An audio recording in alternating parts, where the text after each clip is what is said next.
Hello, friends. Hope you're having a great week so far. Thank you, as always, for joining me in our weekly devotional videos. It's good to study scripture together, and I'm grateful that we are going through the book of Genesis as a community.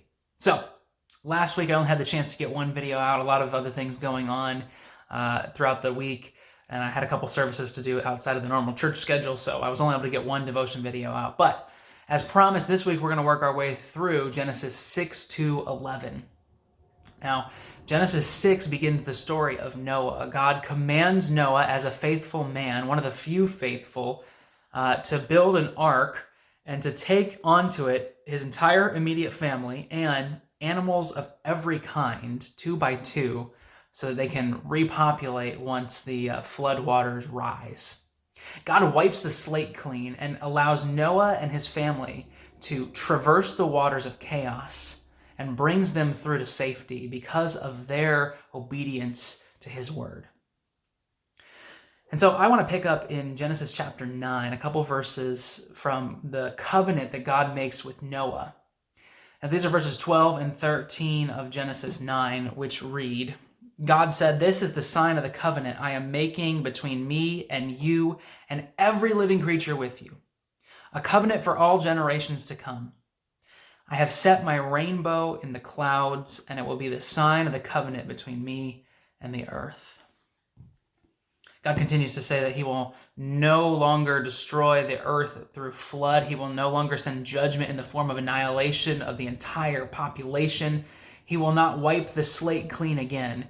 Instead, he promises to protect and preserve his creation, to allow it to run its course, whether we lead ourselves into judgment or we lead ourselves through the grace of God into promise. This promise is not just for you and I as human beings, but for the entirety of creation. The rainbow is the symbol of God's faithfulness to his covenant, that he always upholds his end of his promises. They never return null and void. He always fulfills it. And so the rainbow, which you may have seen over the last couple days because of all the rain, symbolizes God's faithfulness and his commitment to preserving his good creation.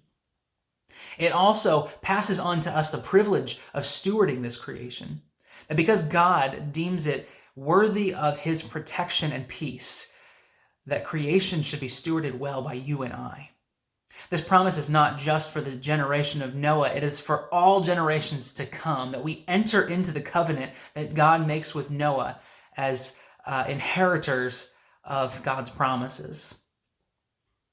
And so we are tasked with creation care, with stewarding well the good gifts God has given to us. And so if you are a follower of Christ, you have a couple things to take from this passage. First, God preserves and protects his good creation.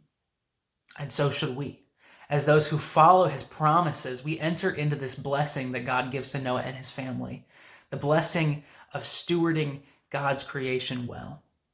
As God gave authority to Adam first and then to Noah to rule over the land, so too do we have the opportunity, as people created in the image of God, to rule over his creation in his stead and to manage the things that God has given to us well.